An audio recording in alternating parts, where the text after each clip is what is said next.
No vamos a cubrir todas las epístolas porque vamos a ir más a profundo, pero vamos a hacer algunas claves y la primera es Romanos. Y lo que quisiera hacer primero es leer esta porción de las Escrituras. Pueden escucharla, seguirme si quieren. Y después vamos a seleccionar varias palabritas y notar cómo es que Pablo usa estas palabritas. De nuevo, vemos que Pablo es una persona con inteligencia, una persona creativa, una persona que usa su educación para ministrar, para enseñar, para evangelizar, right? Y es bien interesante ver que tenemos como un conjunto del Espíritu de Dios, tanto como la letra, right? Juntos ministrando. Así que el capítulo 1, versículos 8 al 15, Pablo le dice lo siguiente, y acuérdense que Pablo no conoce los romanos en persona. Él no ha ido a esa iglesia, él se está introduciendo a ellos, ¿ok? Conoce 2 o 3 personas en Roma y hay algunos romanos con él, que les manda saludo a los romanos, pero Pablo lo que quiere hacer es ir a Roma y se está introduciendo y comienza con esta acción de gracia. Dice lo siguiente, primeramente doy gracias a mi Dios mediante Jesucristo con respecto a todos vosotros, de que vuestra fe se divulga por todo el mundo, así que tienen una buena reputación los romanos cristianos.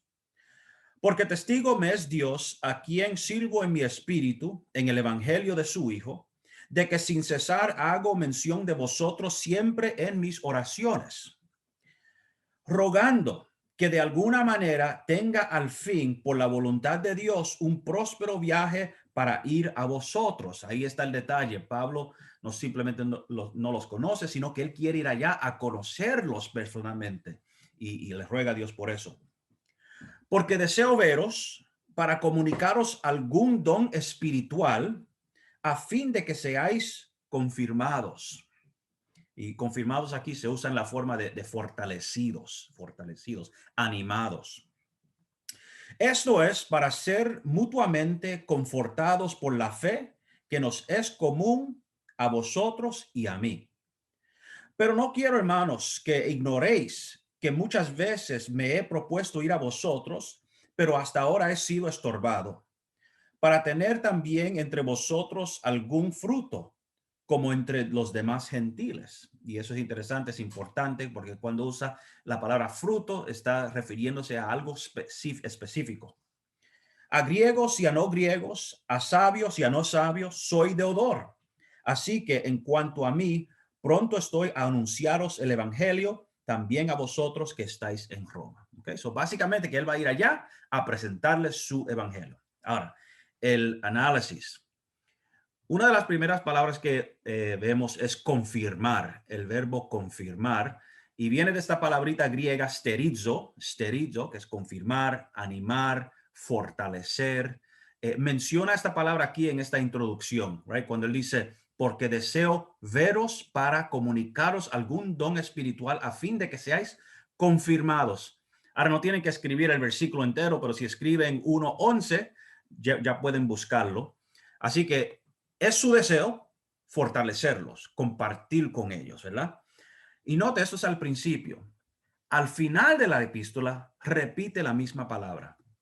16:25 dice lo siguiente, y al que puede confirmaros, ¿right? Y está hablando aquí de Dios, según mi evangelio y la predicación de Jesucristo, según la revelación del misterio que se ha mantenido oculto desde tiempos eternos. Okay. Ahora, esta epístola es larguísima, tiene 16 capítulos. Sin embargo, Pablo, en una forma estratégica, menciona su deseo de que sean fortalecidos, confirmados, animados, y vuelve a ese tema al final también, como quien dice, para que no se olviden.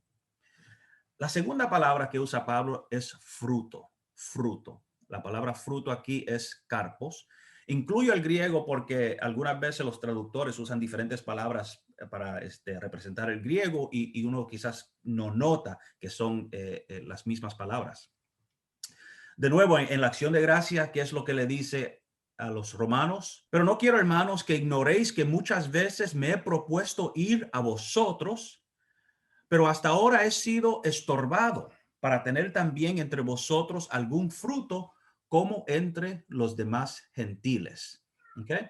So, lo interesante primero es que ya van 2 o 3 veces que Pablo quería ir allá y no ha podido ir. Ahora tiene quizás la oportunidad, pero como en todas sus visitas comienza con una epístola, con una carta para preparar el terreno. Y lo más probable es que Timoteo sea la persona que esté llevando esta carta. Um, pero note, ¿para qué quiere ir? Para tener también entre vosotros algún fruto. Ahora, cuando nosotros pensamos en fruto, normalmente pensamos en los frutos del espíritu, ¿right? Amor, paz, mansedumbre, etcétera. Pero Pablo aquí se refiere a una ofrenda. Pablo lo que quiere aquí es ayuda financiera, ayuda o apoyo material. Porque la razón por la cual él va a Roma es no solo para que conozcan su evangelio y lo conozcan a él personalmente, sino que lo apoyen en su misión hacia España. ¿Right? No, Porque la cosa de Pablo es que él quería regar el evangelio donde nadie lo había predicado. Y en esos días no había llegado a España, según él. Y él quiere ir allá a predicar el evangelio, pero necesita ayuda financiera, apoyo material. Así que para eso va a Roma. Así que podríamos decir que esta epístola también funciona como una carta como de los misioneros. Los misioneros le mandan una carta a la iglesia y le dicen, mire, estas almas se han salvado, estas almas han sido bautizadas, estamos construyendo un edificio aquí para los niños y después piden dinero para que los ayude. Eso es exactamente lo que Pablo está haciendo aquí. Va a pedir ayuda. Así que cuando él habla de fruto, está hablando de un apoyo material, sea con ropa, sea con comida, sea con dinero, lo que sea que lo apoyen. Y note que él menciona los gentiles, los gentiles. Para Pablo, la mayoría de las iglesias que él había plantado son iglesias gentiles. Y esas iglesias gentiles apoyan a su ministerio. Y podríamos decir hasta apoyan el ministerio de Israel, porque esto nace de Israel. Right? So, esto es importante también. So, fruto, al principio de la epístola vemos la palabra fruto. Casi al final, 15:28 dice, así que cuando haya concluido esto y les haya entregado este fruto, pasaré entre vosotros rumbo a España. Ahora, lo interesante es que aquí en este versículo 15:28, él se está refiriendo a una ofrenda que está recogiendo para los pobres en Jerusalén. Y él está haciendo eso ahora, en ese momento. Y antes de que, bueno, cuando termine eso, es que entonces va hacia España. Pero lo que vemos aquí es el uso de la palabra fruto de nuevo como una palabra que indica ayuda financiera, apoyo material. Right? Y expresa ahí su meta, su propósito. Quiero ir a España porque de nuevo, como en esos tiempos, según Pablo, era un terreno que no había sido tocado por el evangelio. Y es interesante que hoy estamos aquí hablando español y hablando del evangelio y representando tantos países que son fruto de ese añoro de Pablo inicial. Me gustaría ir a España y todos nosotros, donde quiera que estemos, que somos latinoamericanos, caribeños, lo que sea, somos producto de eso. Right? Predicar el evangelio, predicar el evangelio. La palabra griega es evangelizo. Ven que se parece al español evangelio, right? Y es una palabra que, claro, significa las buenas nuevas. Cuando pensamos en predicar el evangelio, pensamos en ministrar, buscar las almas que se salven. Tenemos la predicación en mente, pero se puede usar la palabra predicar el evangelio o evangelizo en varias formas y Pablo la usa en una forma un poco diferente. Note cómo usa esta palabra de nuevo en la acción de gracias. Dice a griegos y a no griegos, a sabios y a no sabios, soy deudor. Así que en cuanto a mí, pronto estoy a anunciaros el evangelio también a vosotros que estáis en Roma. ¿Ok? So, lo que Pablo está diciendo ahí no es que va a predicarles el evangelio a ellos para que se salven, sino que quiere presentarles a ellos su evangelio. En otras palabras, quizás ellos saben de Pablo, right? Un apóstol, una persona que perseguía la iglesia, pero que ahora es seguidor de Jesucristo y esparce el evangelio donde quiera, pero quizás no saben todos los detalles, right? ¿Qué es lo que él piensa de los judíos? ¿Qué es lo que él piensa de los gentiles? ¿Qué es lo que él piensa de la ley, de la gracia, de la historia, del futuro? Right? Y todo eso se trata en esta epístola. Esta es una de las epístolas más largas de Pablo. Y lo interesante es que lo que uno tiene ahí, él desenvuelve y desarrolla su teología entera. ¿Por qué? Y con calma y paciencia para que todo el mundo pueda ver exactamente lo que es. ¿Por qué? Porque quieren entender cuál es tu evangelio. ¿Qué es lo que vas a predicar? ¿Por qué es que vas a España? ¿Cómo es eso parte del plan de Dios? Y una de las cosas bien interesantes acerca de la epístola a los romanos o la historia de Roma es que habían contiendas entre los gentiles, los romanos, right? Entre los romanos, entre los cristianos y los gentiles. Había contiendas y había dificultades. Y en un punto el emperador sacó a los judíos porque había mucho alboroto con los cristianos. Así que en esa situación de contienda entre los gentiles y los cristianos, Pablo habla de la historia de los dos, de los gentiles y los judíos en el plan de Dios. Y aclara, es primero los judíos. La palabra vino primero por ellos y a ellos. Cristo salió de ellos, se ministró a ellos y ahora los gentiles. Así que los gentiles son parte del plan de Dios, pero se envuelve a Israel. Okay?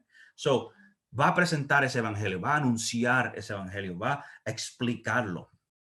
Y después, al final, vuelve a la misma palabra evangelizo y dice, y de esta manera, en el 15:20, me esforcé a predicar el evangelio, no donde Cristo ya hubiese sido nombrado, para no edificar sobre fundamento ajeno. Y ahí tenemos ya la convicción de Pablo, yo quisiera predicar donde nadie haya predicado, donde no hay cristianos. Como quien dice, el tiempo es corto, el mundo es grande, hay que regar estas nuevas donde quiera. Y no quiero repetir, no quiero, no está interesado en iglesias que ya tienen el evangelio. Esos pueblos ya donde ya Cristo ha sido nombrado, va a donde no ha sido nombrado. Ahora aquí el uso de la palabra evangelizo es un poco diferente. Porque aquí sí se refiere a compartir las buenas nuevas.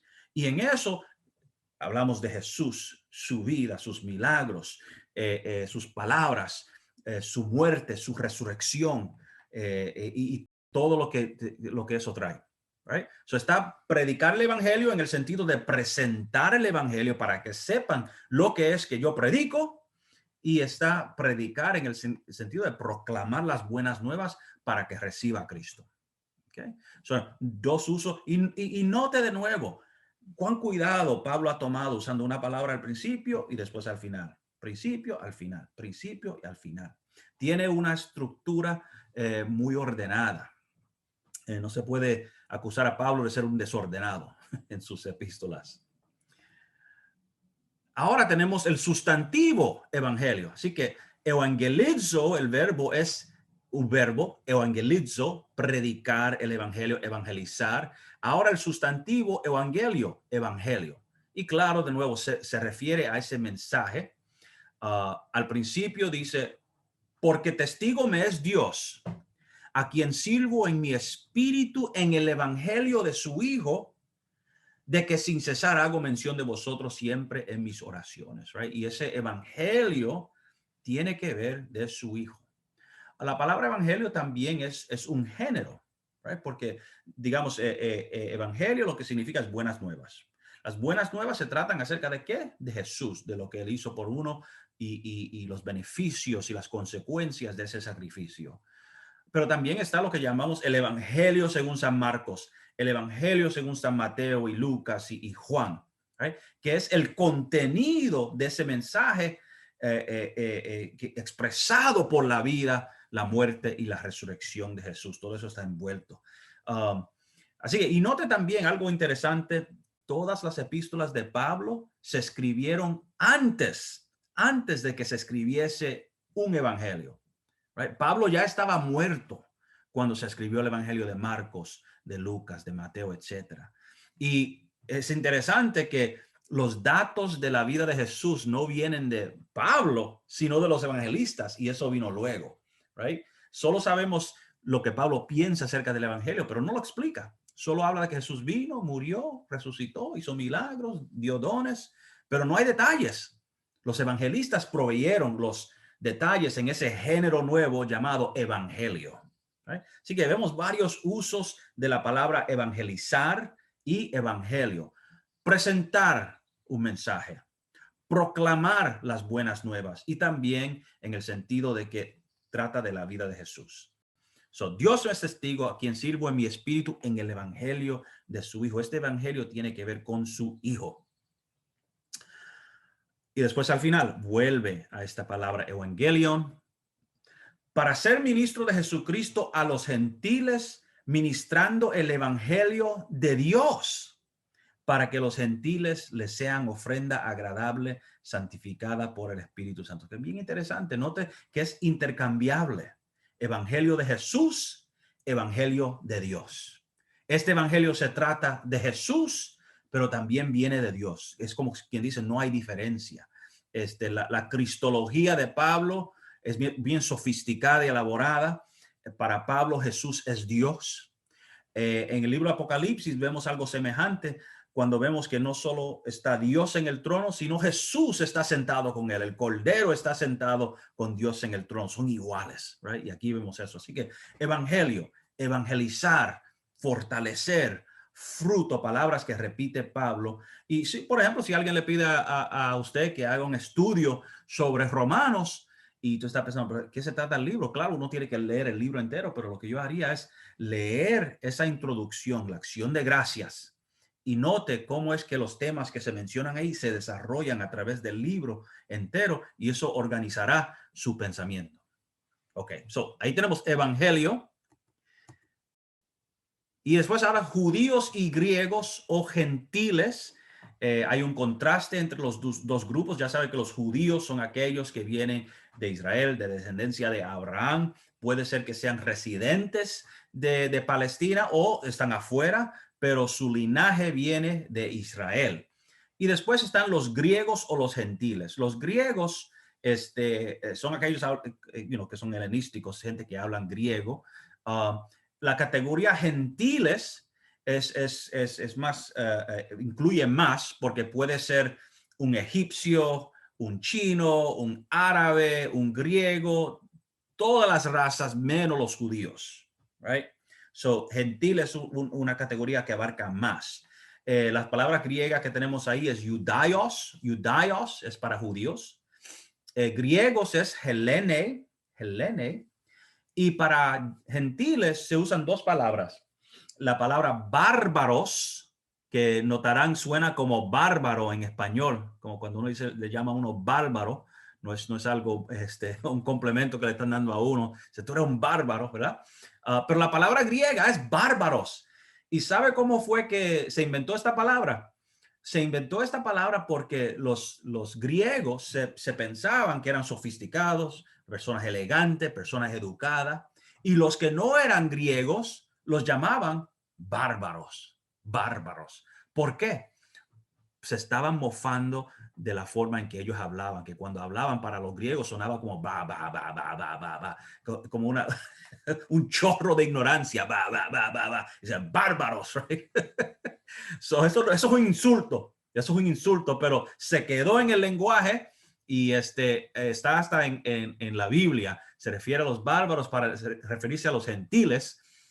Y después ethne, que se refiere a las naciones. Right? So, dos grupos, los judíos y los demás. Y entre los demás están los griegos o los gentiles enteros, que incluye los griegos y los demás, hasta los bárbaros. Right? Y aún en español tiene ese sentido negativo, aunque sea de chiste. Ah, tú eres un bárbaro, right? Pero sepan, si se olvidan de todo hoy, acuérdense que se estaban insultando de la forma en que otros hablaban. Va, va, va, va, va.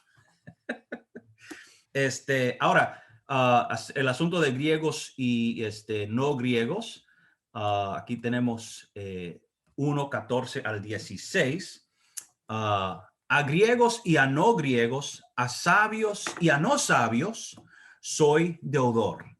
Así que, en cuanto a mí, pronto estoy a anunciaros el evangelio, ya explicamos eso, también a vosotros que estáis en Roma, Porque no me avergüenzo del evangelio, porque es el poder de Dios para salvación a todo aquel que cree, al judío primeramente y también al griego. Right? So, el orden es importante. El orden es importante y a través de esta epístola menciona los judíos y los griegos. Judío primeramente, right? Porque de ellos nació esto y no se puede olvidar eso, no se puede menospreciar eso, pero es también para los griegos y la salvación es para los dos. Así que lo que vemos en esta epístola lo menciona al principio, aquí 2 veces.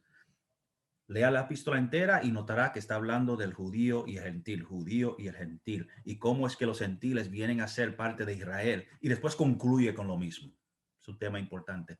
Dicho sea de paso, el tema del libro de Romanos es muy semejante al de Gálatas, ¿right? Donde habla de la justificación por la fe, por la gracia. El asunto de gentiles y judíos es algo importante, esa epístola. La diferencia es, aparte del hecho de que esta epístola tenga 16 capítulos y Gálatas sea 6 capítulos, es que en Gálatas Pablo no solo conoce esas iglesias, porque no es la iglesia de Gálatas, las iglesias, hay varias iglesias.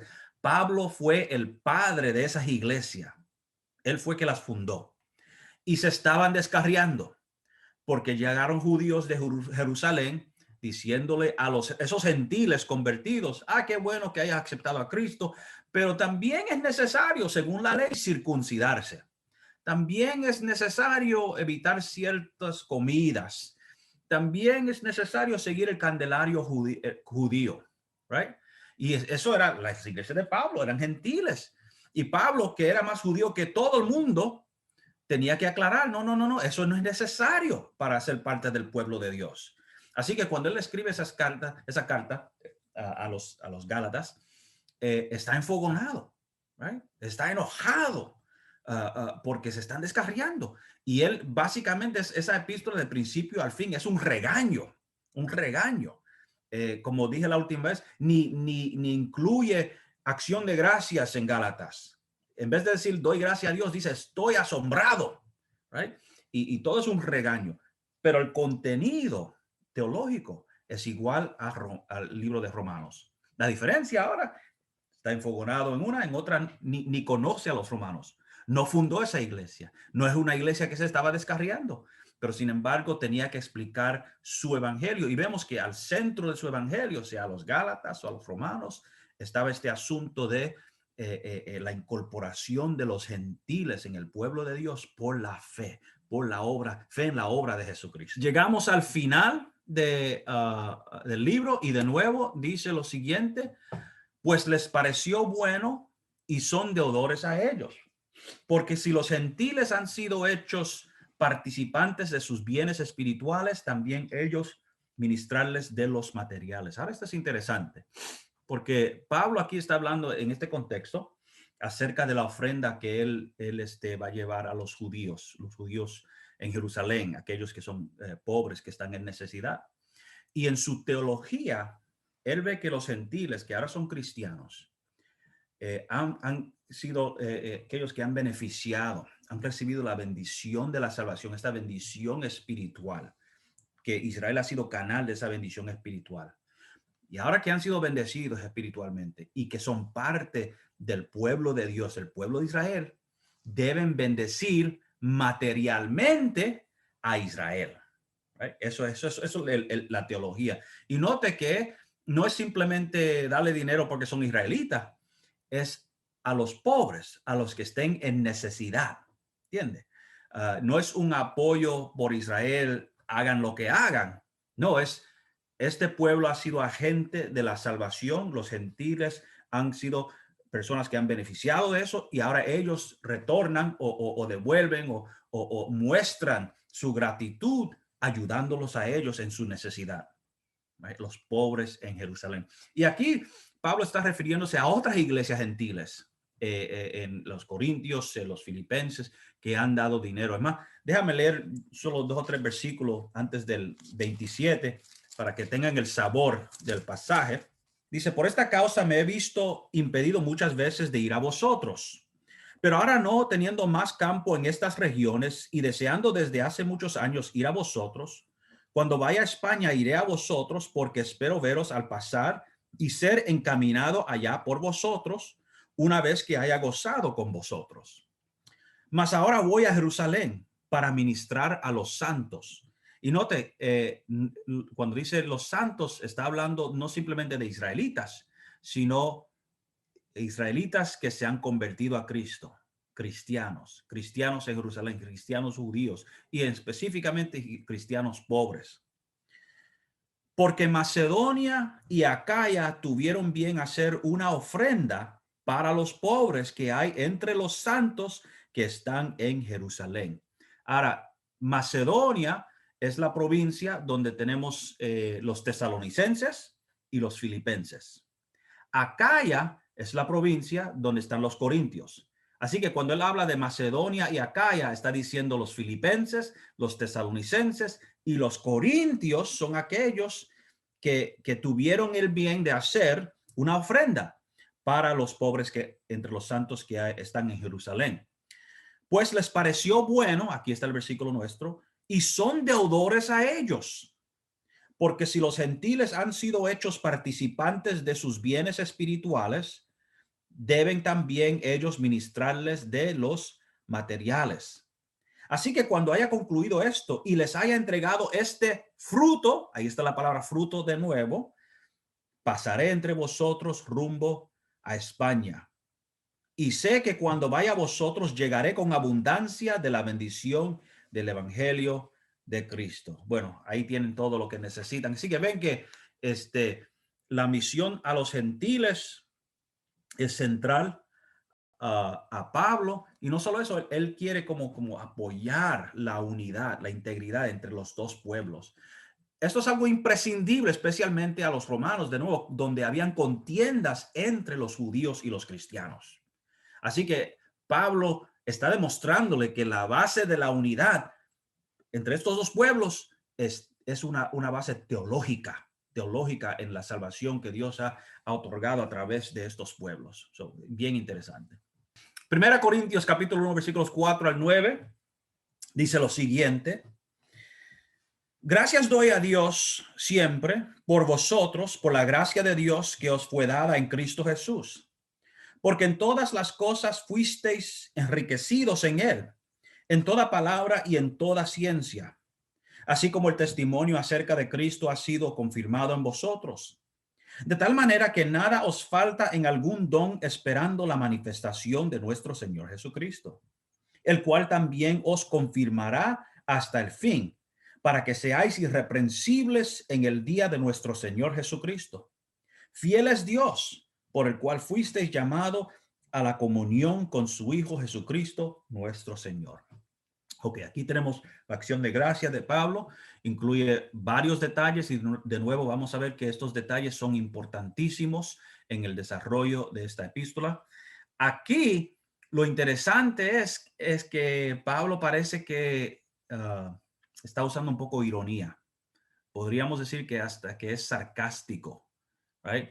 Cuando él le da gracia a Dios por ellos y por los dones que tienen, vamos a ver que estos dones que ellos tienen van a ser criticados luego en la epístola. Así que vemos que el uso de la acción de gracia aquí es un poco diferente de lo que esperamos. Y uno ni se daría cuenta, ni piensa que Pablo es capaz de esto. Okay? So noten los detalles. Comienza con la palabra, logos. Logos es la palabra por palabra. Es también esta palabra que se traduce verbo cuando habla de Jesús como el verbo, es el logos. Right? En la acción de gracias, Pablo dice, porque en todas las cosas fuisteis enriquecidos en él, en toda palabra y toda ciencia. ¿Sí? Ok, Pablo le da gracia a los corintios, a Dios por los corintios. Y una de las cosas que Dios les ha dotado con es palabra.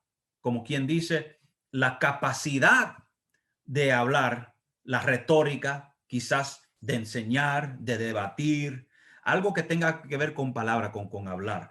Han sido bendecidos. Y Pablo habla de eso como si fuese un don de Dios. ¿Ok? Ahora, note el próximo versículo. capítulo 1, versículo 17. En el mismo capítulo dice lo siguiente: pues no me envió Cristo a bautizar, sino a predicar el evangelio, no con sabiduría de palabras, para que no se haga vana la cruz de Cristo. ¿Okay? La próxima vez que él menciona palabra es en un contexto negativo. El evangelio no se predica con sabiduría de palabras. Y note, el producto de eso es vanidad, vanidad. Así que le da gracias a Dios, supuestamente. Oh, gracias a Dios, te ha sido, chacho, Dios los ama a ustedes, le ha dado aquello, lo otro. Y empieza con su enseñanza a decirle, pero eso no es lo que importa.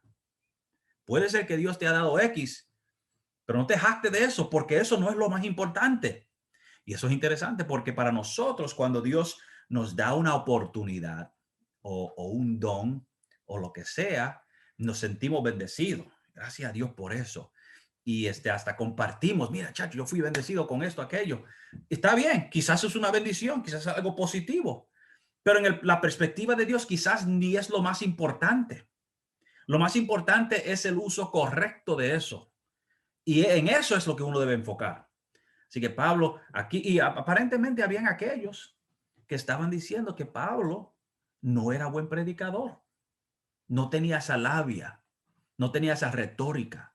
Habían predicadores mejores. Algo que es difícil nosotros imaginarnos porque pensamos que Pablo no acababa con todo, evangelizaba, predicaba, comenzaba iglesia, las 13 epístolas, pero sin embargo la evidencia de las epístolas es que aparentemente no era una persona con mucha labia, una persona sofisticada en cuanto a su expresión, o había aquellos que se expresaban mejor. ¿Eh? Y él niega que él vino a predicar con sabiduría, no con sabiduría de palabras. Ahora note la próxima referencia. Así que, hermanos, cuando fui a vosotros para anunciaros el testimonio de Dios, no fue con excelencia de palabras o de sabiduría. Right? Predicar bien, predicar en una forma elocuente, aunque nos guste y nos entretenga y hasta nos inspira, no es el requisito del evangelio. Es predicar con poder. Right? Así que palabras, sí, ustedes tienen palabras. Quizás ustedes tienen más palabras que yo tengo. Sin embargo, eso no es lo que trae el evangelio. Right? Otra referencia, 2:4. Y aquí lo aclara bien. Y ni mi palabra ni mi predicación fue con palabras persuasivas de humana sabiduría, sino con demostración del poder, del espíritu y del poder. Ahora, no es decir que Pablo no podía persuadir. Claro, él podía persuadir. Él sabía usar argumentos. Es más, cada epístola es un ejemplo de argumentos. De una forma lógica de pensar, una forma teológica, una forma donde uno puede persuadir en una forma poderosa. Pero eso es una cosa. Otra cosa es la demostración del espíritu y de poder. Right? Uno puede predicar, uno puede usar argumentos, uno puede tener una buena estructura en sus letras, en sus expresiones, pero lo que cambia, lo que hace el efecto, es el espíritu y poder. Y eso parece es lo que le faltaba a los corintios. Sí tenían palabra y había maestros que llegaban de otro lugar a criticar a Pablo y tenían palabras también. Pero Pablo era respaldado por poder, demostración de poder y del Espíritu Santo. Así que vemos que en esta acción de gracias, aunque le da gracias a Dios por ello que tienen palabra, termina diciendo, eso no es lo más importante. Es más, puede ser dañino. Bien interesante. Otro versículo 4:19 al 20, y ahora es como Pablo diciendo, prepárate que voy allá, right? Dice, pero iré pronto a vosotros, si el Señor quiere, y conoceré no las palabras, sino el poder de los que andan envanecidos. Habían aquellos allí en Corinto envanecidos por sus palabras y engañando a los demás con sus palabras. Y Pablo dice, no te apures, yo voy para allá. Y quiero ver, no las palabras, sino el poder de Dios. Right? porque el reino de Dios no consiste en palabras, sino en poder. Eso es un gran reto, right? Que él vaya allá, sí, hablen todo lo que quiera. Déjame ver el poder de Dios. Déjame ver la manifestación de milagros. Déjame ver a aquellos que han sido cambiados y sanados. Déjame ver eso. Enséñame eso. Right? Eso es tremendo. Eso es fuerte. Right? Da miedo escuchar eso, saber que Pablo viene. Right? Puede ser que aquellos que fueron allá a hablar mal de Pablo ni conocían a Pablo. Y dice, ahora me va a conocer a mí. Me va a conocer a mí. Porque lo que vale no son las palabras, sino el poder de Dios. Son bien poderoso.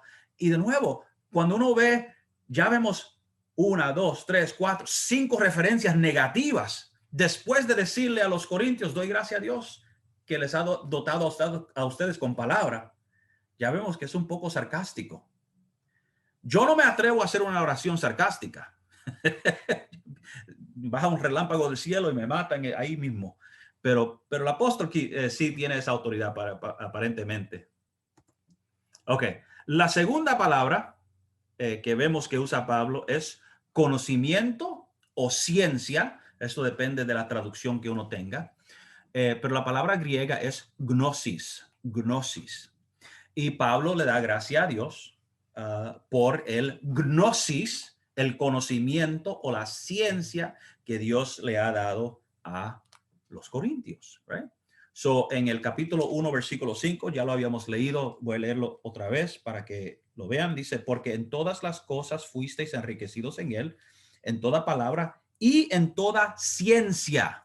Así es la segunda cosa por la cual Pablo le da gracias a Dios. Ciencia o conocimiento. Dios le ha dado a ustedes conocimiento, gnosis. Right? Y de nuevo, note que esto está siguiendo el uso de palabra. Ahora, si vemos que palabra o palabras fueron vistas en una forma negativa por Pablo, luego podemos esperar lo mismo de ciencia o conocimiento. Y es exactamente. Ahora, Pablo no está negando que palabras o que conocimiento o ciencia sean dones. No, sí lo son. Pero su uso tiene que ser un uso apropiado, un uso que refleje las prioridades de Jesús. Ok, so vamos a lo negativo. 8.1. Note lo que dice. En cuanto a lo sacrificado a los ídolos, sabemos que todos tenemos conocimiento. El conocimiento envanece, pero el amor edifica. ¿Okay? El conocimiento envanece. Ahora, ¿a qué se refiere aquí? Si se acuerdan la última vez, los corintios vivían en un lugar donde se sacrificaba a los ídolos, habían templos a otros dioses, y era común que haya, por ejemplo, un restaurante, un lugar donde hay comida cerca de un templo. Y cuando sacrificaban un animal y hacían sus oraciones y lo que sea, lo que quedaba del animal se lo vendían a los restaurantes o a los markets, las tiendas. Y puede ser que uno iba ahí a comer algo, y a comer un poco carne de res, right? Y uno no sabía en verdad si había sido sacrificado a un ídolo o no. Y era algo común comer comida sacrificada a los ídolos. Y Pablo se refiere aquí al estorbo que puede ser para un cristiano débil. Y había aquellos que decían, tengo conocimiento y yo sé que eso no es nada, así que no me preocupa, right? Pero había aquellos que quizás no tenían ese mismo conocimiento y les sirve de estorbo, right? Porque para ellos es un pecado comer comida ofrecida a los ídolos. Y por eso Pablo dice que el conocimiento envanece. Y esto es algo que lo podemos ver aún hoy en día. Cuando uno sabe más, podría decir uno puede ser más maduro que otra persona y diga, eso no es nada, yo no sé por qué te preocupa, y van ofendiendo a los otros. Y no tienen en cuenta que para la otra persona quizás es algo dañino.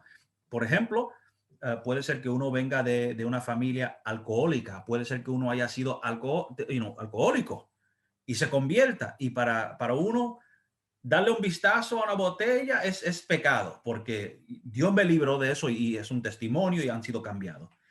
Puede haber un cristiano que sabe que en moderación y sin borrachera no hay nada malo con eso, pero sin embargo, si va a ser un estorbo, sacar una botella de vino, estar en una mesa con una persona cristiana también, que sufrió de alcoholismo o por quien es un problema, ya uno está envanecido si persiste, porque dice que tiene conocimiento. Y Pablo dice, olvídate de ese conocimiento, piensa en el amor. Right? El amor es lo que es necesario, edificar. Así que la meta de conocimiento debe de ser edificar. El conocimiento solo no vale la pena, solo sí sirve para envanecer, pero el conocimiento usado con amor edifica a los demás. Y eso era el problema de los corintios. No era que tenían conocimiento. Está bien que tengan conocimiento. Sabemos que todos estos dones vienen de Dios. Así que si tienen conocimiento, es Dios que les dio ese conocimiento. El mal uso está en que no lo están usando con amor. Se están envaneciendo, se están comparando, se están criticando, están menospreciando a los demás. Right? Porque el conocimiento se puede usar de esa forma. Right? Conocimiento es poder. Y uno puede usar ese poder para separar, para dividir, para sembrar cizaña. Pablo dice, la persona que ama no divide, no planta cizaña, no busca disensiones entre los pueblos. ¿Ok? So, el conocimiento sin amor envanece. Y eso es el problema que tienen estos corintios. Ok. Próxima crítica en los versículos 10 al 11, donde menciona conocimiento de nuevo, el mismo contexto. Dice, porque si alguno te ve a ti, y de nuevo hablando de la comida ofrecida a los ídolos, que tienes conocimiento, sentado a la mesa en un lugar de ídolos, la conciencia de aquel que es débil no será estimulada a comer de lo sacrificado a los ídolos, y por el conocimiento tuyo se perderá el hermano débil por quien Cristo murió. ¿Ok? Eso es bien interesante este pasaje, porque lo más importante no es el conocimiento, right? Eso no es lo más importante. Lo más importante, Pablo lo va a aclarar luego, es el amor. Y de eso no es decir que el conocimiento no vale la pena, pero más importante que el conocimiento es el amor. Y si uno tiene conocimiento, lo tiene que usar en amor. El cristiano, la persona que sea dotada con esto, tiene que amar primero. Tiene que buscar el bien del hermano o la hermana primero, porque así los dos crecen. Right? La persona que tiene conocimiento no ha dejado de crecer. Eso no es que nadie ha llegado. La persona que haya llegado es la persona que está en el cielo y ha llegado porque Cristo está allá, no porque ellos sean algo. So, aunque una persona con conocimiento no tiene por qué pensar que es más maduro. Es más, yo lo he visto todos los días en la escuela y donde yo voy. Alguna de la gente más inmadura tienen tremendo conocimiento. Y han habido etapas en mi vida y aún hoy hay áreas de mi vida donde quizás tengo conocimiento, pero no soy maduro. Así que no se puede equivaler las dos. Cuidado de no ser de estorbo con el conocimiento. Ame, right? Es conocimiento con amor. Capítulo 13, versículo 2. Y después el 8. Y si tuviese profecía y entendiese todos los misterios y toda ciencia, la palabra ciencia aquí también es gnosis, y notarán que se traduce conocimiento y también ciencia, y toda ciencia, y tuviese toda la fe, de tal manera que trasladase los montes, y no tengo amor, nada soy. De nuevo, no es el hecho de que puedes profetizar o que entiende todo o que tiene conocimiento que es malo, es si lo haces sin amor. Si no tienes amor, no tiene significado, right? Hasta tener fe, no significa nada, es con amor. El 13:8, el amor nunca deja de ser, pero las profecías se acabarán y cesarán las lenguas y la ciencia se acabará. ¿Okay? Así que el punto está muy bien claro con Pablo aquí y con los corintios en particular. Ellos, por la gracia de Dios, tenían conocimiento, tenían palabra, right? Son cosas buenas, se deben usar para el cuerpo de Cristo. El hecho con ellos es que mal usaron esos dones, right? No los usaron con amor, no lo usaron para edificar a la iglesia, sino para jactarse, para envanecerse, para pensarse mejor que los demás, right? Y eso es el problema. Así que el capítulo central del libro Apocalipsis viene siendo, Apocalipsis de Corintios, estoy en Apocalipsis ya, de Corintios es el capítulo 13, que es un capítulo entero de amor. Y lo demás no importa tanto como ese amor. El otro detalle ahora es el don espiritual.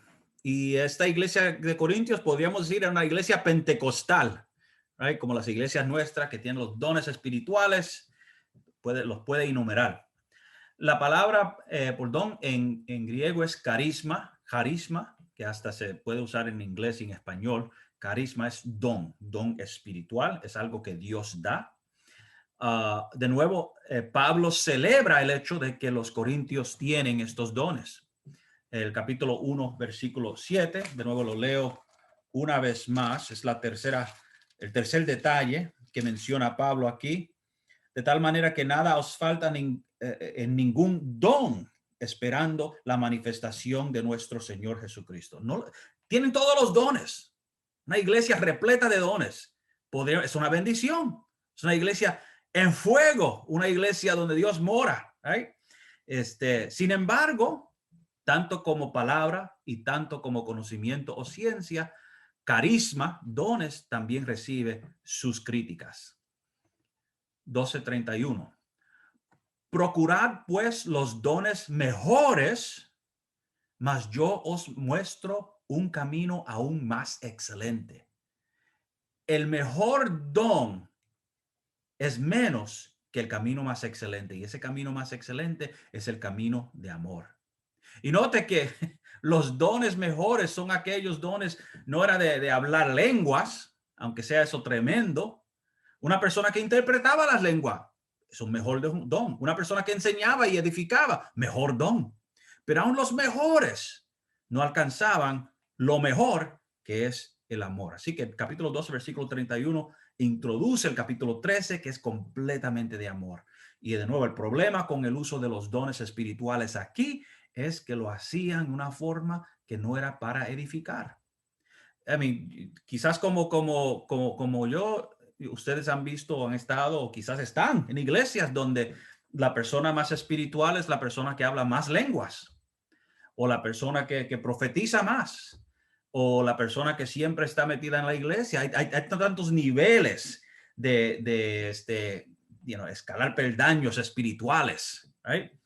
Sin embargo, para Pablo, la persona que ama más es superior.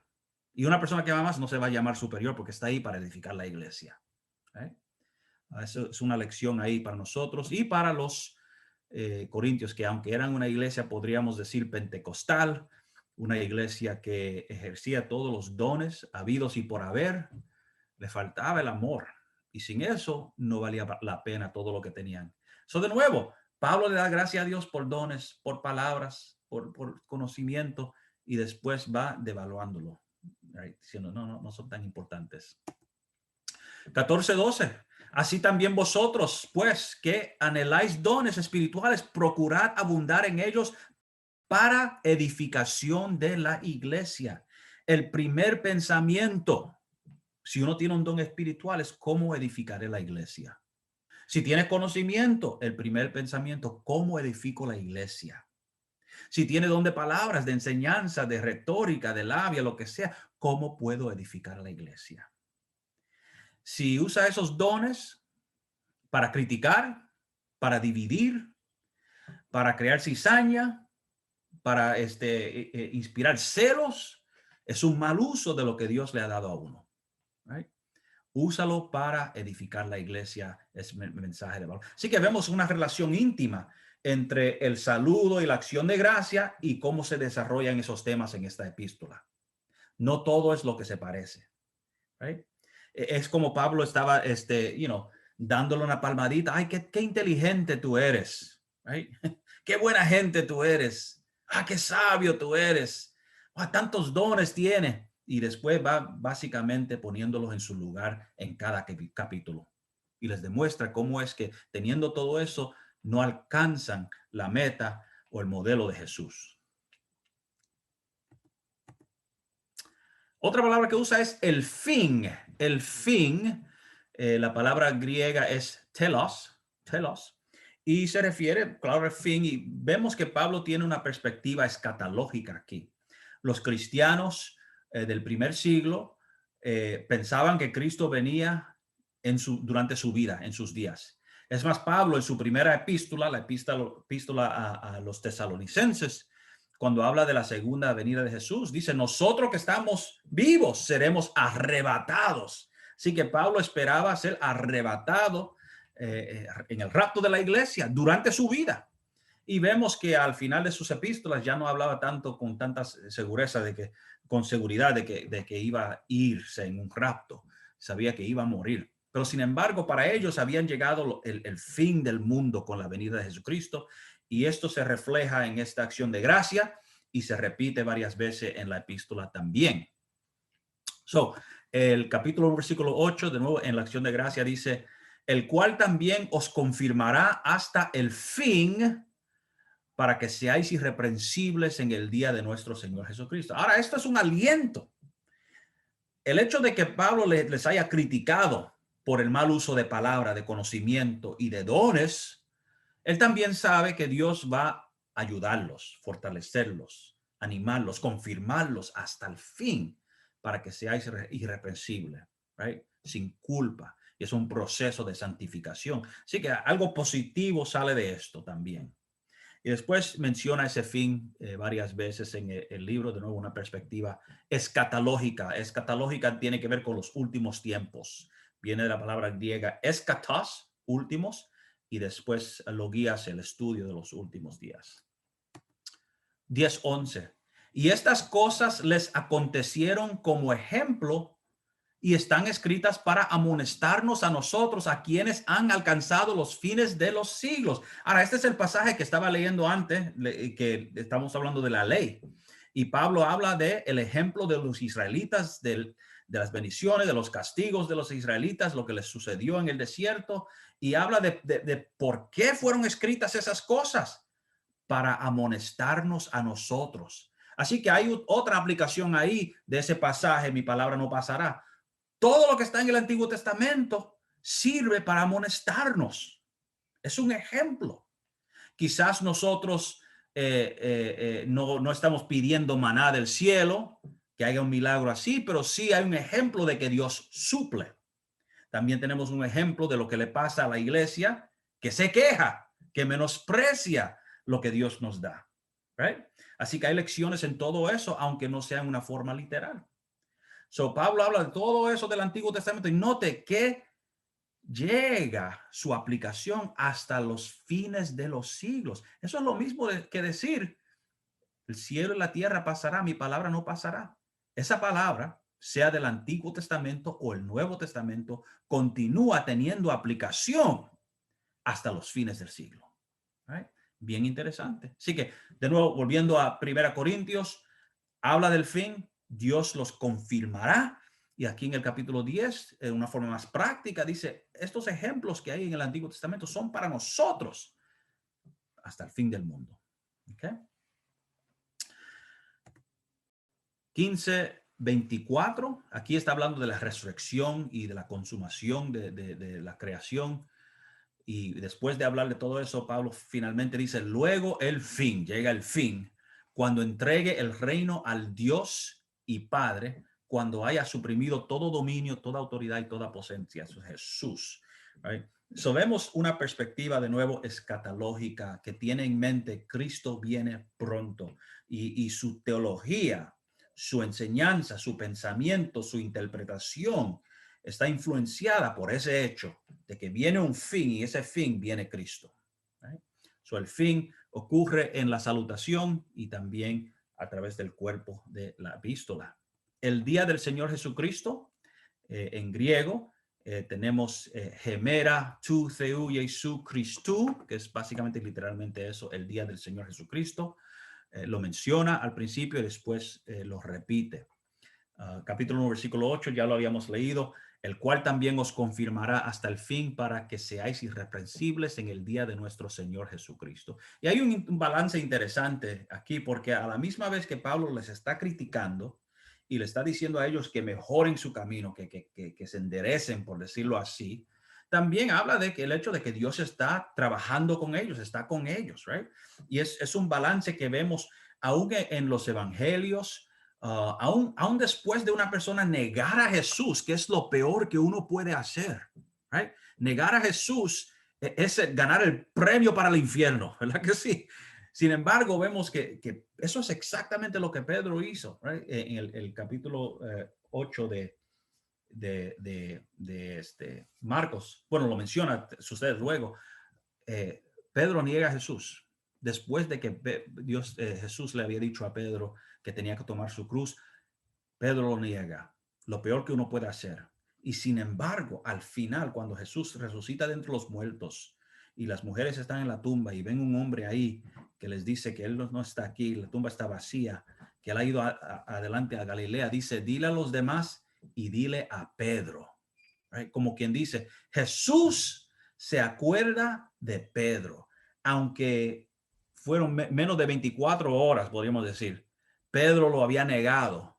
Ahora Jesús resucitado dice, voy adelante, dile a Pedro también. Es una segunda oportunidad. Así que vemos gracia aún en esta epístola. Sí, inmaduros, eran inmaduros, no se puede negar. Sí, tenían problemas. Sí, no amaban. Sí, se jactaban, se envanecieron. Pero Dios también estaba obrando entre ellos, preparándolos para ser presentados ante Dios irreprensibles. Tenían que dar cuenta, right? Pero Dios los ayudaba. El día del Señor lo tenemos aquí. Luego en el capítulo 3, versículo 13, habla de las obras, el valor de las obras. Dice, la obra de cada uno se hará manifiesta, porque el día la declarará. Y ese día es el día de juicio, el día del Señor Jesucristo. Pues por el fuego será revelada y la obra de cada uno, cual sea, el fuego la probará. Y es bien interesante porque me imagino que van a haber obras que sobre la tierra eran espléndidas, eran bellas, llamaban la atención. Y sin embargo, cuando se presenten delante de Dios, se van a quemar y no van a existir. Y van a ver aquellos que parecían que no hacían muchas obras o que las hacían a escondidas o que no llamaba la atención y sin embargo eran puro oro. Right? Dios es el que determina qué es lo que vale la obra y es a través del fuego. Right? ¿Y será cuándo? Durante el día del Señor. Ahora, el capítulo 5, versículo 5, tenemos este pasaje interesante. Y voy a leer los versículos antes, pero primero esta porción dice, el tal se ha entregado a Satanás para destrucción de la carne a fin de que el espíritu sea salvo en el día del Señor. Ahora, de nuevo, bien interesante. El día del Señor es un día de juicio donde se probarán las obras.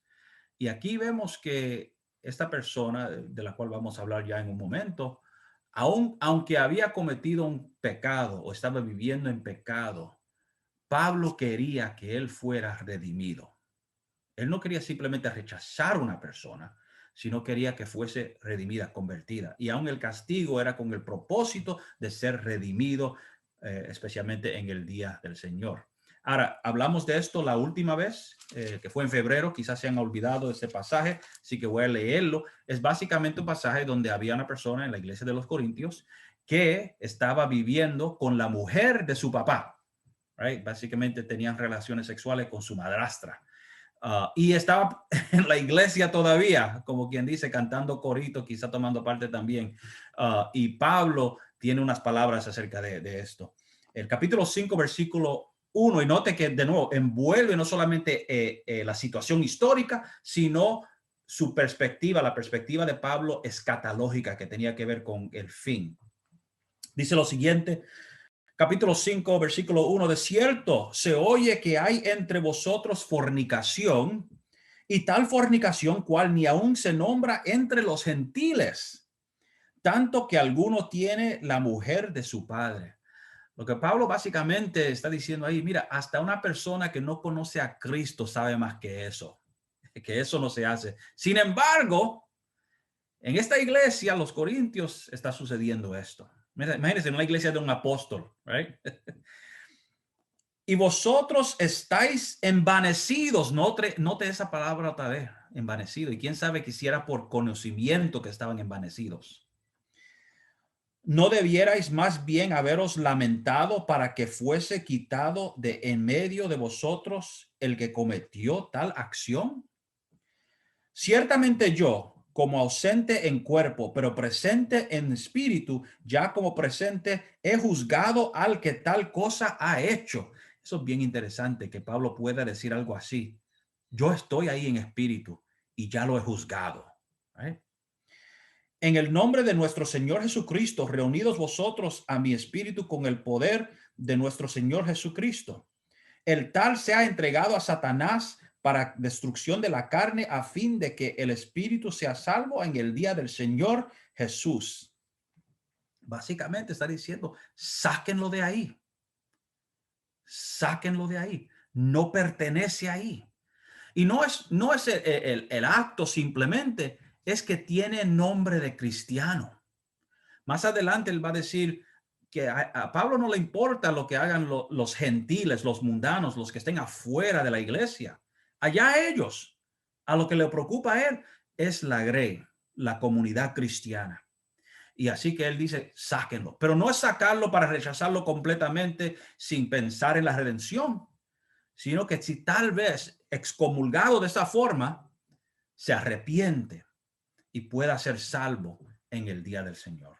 Right? So aún hablamos un poco de los dones, el conocimiento, las palabras, tantas cosas que eran problemas con los corintios y que aún así había una gracia. Pablo lo que quería es que se enderezaran, que hubiera corrección y arrepentimiento. Y aquí vemos lo mismo en uno de los actos más feos que puede haber, right? En la iglesia dice, sáquenlo, pero es para que se salve.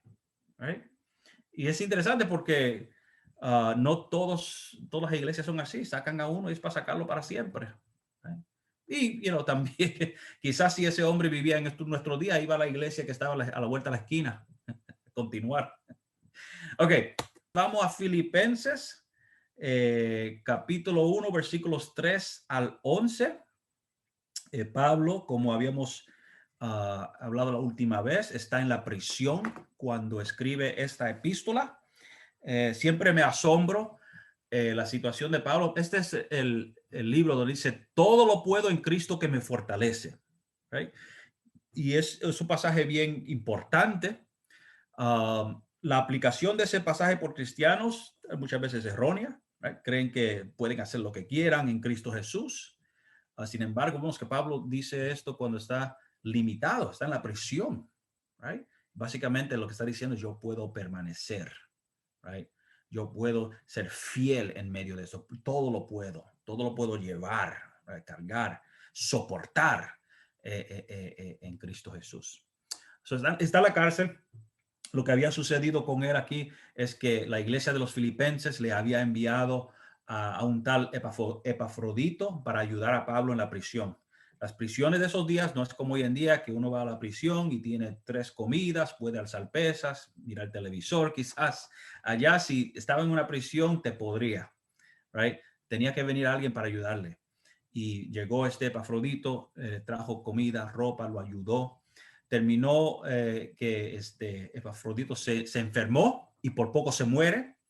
Pero como dice Pablo, Dios tuvo misericordia de él y no solo de él, sino de mí, right? Porque estaba triste. Y entonces Pablo envía a Epafrodito para atrás para los filipenses con esta epístola, hablando de, y no solamente hablando de su situación, sino enviando pensamientos y correcciones, porque él había también escuchado de lo que estaba sucediendo entre los filipenses. Hay problemas que habían ahí. Así que esa es la epístola que tenemos. Déjame leer la acción de gracia, capítulo 1, versículos 3 al 11, antes de hacer el análisis. Dice, doy gracias a mi Dios siempre que me acuerdo de vosotros, siempre en todas mis oraciones rogando con gozo por todos vosotros, por vuestra comunión en el Evangelio desde el primer día hasta ahora, estando persuadido de esto, que el que comenzó en vosotros la buena obra, la perfeccionará hasta el día de Jesucristo. Como me es justo sentir esto de todos vosotros por cuanto os tengo en el corazón, y en mis prisiones y en la defensa y confirmación del evangelio, todos vosotros sois participantes conmigo de la gracia. Porque Dios me es testigo de cómo os amo a todos vosotros con el entrañable amor de Jesucristo. Y esto pido en oración, que vuestro amor abunde aún más y más en ciencia y en todo conocimiento, para que aprobéis lo mejor a fin de que seáis sinceros e irreprensibles para el día de Cristo, llenos de frutos de justicia que son por medio de Jesucristo para gloria y alabanza de Dios. Okay, acción de gracia. Una de las palabras primeras que usa es gozo. La palabra gozo viene de la palabra griega jara, jara. Y es una palabra que se repite muchas veces en esta epístola. Y de nuevo es interesante porque Pablo está en la prisión. Supuestamente está sufriendo. Sin embargo, todo es gozo, gozo, gozo. Siempre en todas mis oraciones rogando con gozo por todos vosotros. Ahí está la acción de gracia. Después vemos la palabra en el capítulo 1, versículo 25. Y confiado en esto, sé que quedaré, que aún permaneceré con todos vosotros para vuestro provecho y gozo de la fe. De nuevo, una repetición. Y aquí Pablo estaba pensando, bueno, puede ser que me muera o viva, y decide, no, yo creo que voy a estar, me voy a quedar, voy a vivir, y es para vuestro provecho y para el gozo de la fe. La fe debe de traer gozo. Piensa en eso, debe de traer gozo. Y la ironía es que esta fe también trae persecución, tribulación. Y es posible tener las dos a la misma vez. Gozo y persecución, según Pablo. 2:2. Completad mi gozo, cara, sintiendo lo mismo, teniendo el mismo amor, unánimes, sintiendo una misma cosa. Ahora note lo que él ha hecho aquí. Al principio dice que cuando yo oro por ustedes, lo hago con gozo. Es un gusto, es un placer. Me da gozo orar por vosotros. También quiero quedarme para ayudarlos, para animarlos, para fortalecerlos y para que tengan gozo en la fe. Ahora, él les pide básicamente, mire, aunque yo esté gozoso, pueden completarlo. Pueden hacerme más gozoso estando unánimes en la fe. Es una forma diplomática de decir que no haya disensiones y divisiones y contenciones entre ustedes, que sientan lo mismo, que tengan el mismo amor, que sean unánimes, que sientan la misma cosa. Eso es el punto aquí. Eso le traerá más gozo a Pablo. Ahora, interesante, lo que sigue el capítulo 2, versículo 2, es el himno de Jesucristo, right? Acerca de su venida. Todo eso está diseñado para inspirarles a ser personas unidas, humildes. Voy a leer este pasaje, por un pasaje famoso, y creo que terminamos esta porción con esto porque ya estamos casi a las menos cuarto. Después de que dice completar mi gozo, dice, nada hagáis por contienda o por vanagloria, antes bien con humildad, estimando cada uno a los demás como superiores a él mismo. Right? Esto es casi igual a lo que le está diciendo a los corintios, ¿verdad? Acerca de la jactancia y envanecerse. Dice, no, lo opuesto, mire, que piense que los demás son superiores, que el hermano es superior a ti, trátalo así, sea humilde y después usa el ejemplo de Cristo. Right? No mirando cada uno por lo suyo propio, sino cada cual también por lo de los otros. Haya pues en vosotros este sentir que hubo también en Cristo Jesús, el cual teniendo en forma de Dios no estimó el ser igual a Dios como cosa que aferrarse, sino que se despojó a sí mismo tomando forma de siervo, hecho semejante a los hombres. Y estando en la condición de hombre, se humilló a sí mismo, haciéndose obediente hasta la muerte y muerte de cruz. Y sigue por ahí adelante. Pero note, piensa en esto, él fue Dios. Él tenía por qué jactarse, envanecerse, saber que era mejor, right? Tenía por qué. Sin embargo, se humilló y se humilló hasta la muerte. Pero ustedes tienen un don, dos dones y ya son el rey del mundo. Si Jesús no tuvo causa de jactarse, menos ustedes, right? Y así que este ejemplo que es un ejemplo tan bello, poético, profundamente teológico, no está ahí simplemente para revelarlos a nosotros los misterios de la encarnación. Está ahí para darle un ejemplo de cómo uno debe portarse y llevarse en la fe en este planeta Tierra. Considere que los demás valen la pena, son superiores, right? Que haga todo por edificación, right? Que sean unánimes, no sean contenciosos, piensen la misma cosa, right? Tengan una meta, right? Bien interesante. Pero eso es parte de nuevo de este énfasis en gozo que se usa de varias formas en esta epístola. 2:29, recibirle pues en el Señor con todo gozo y tener en estima a los que son como Él. Si eso está en el capítulo 2, versículo 29, y está hablando tanto de Timoteo como de Epafrodito. Y aquí estamos hablando básicamente de darle la bienvenida a una persona, de recibirla con gusto, con cariño, con apoyo. Y de nuevo, la palabra gozo surge ahí. Para leer un poco el contexto, dice, espero en el Señor Jesús enviaros pronto a Timoteo para que yo también esté de buen ánimo al saber de vuestro estado. Y nota que esto parece ser una costumbre de Pablo. Cuando él no está en un lugar, está fuera o lejos de la iglesia, envía a Timoteo a averiguar cómo están ellos. Y también para animarlos, lo hizo con los tesalonicenses y aquí se refiere a los filipenses. Va a enviar a Timoteo antemano para saber. Pues a ninguno tengo del mismo ánimo y que tan sinceramente se interese por vosotros. Por eso también es que vemos que Timoteo es una persona que aparece muchas veces con Pablo como el autor de las epístolas, right? Como dicen en inglés, he's the right hand man, está siempre con Pablo.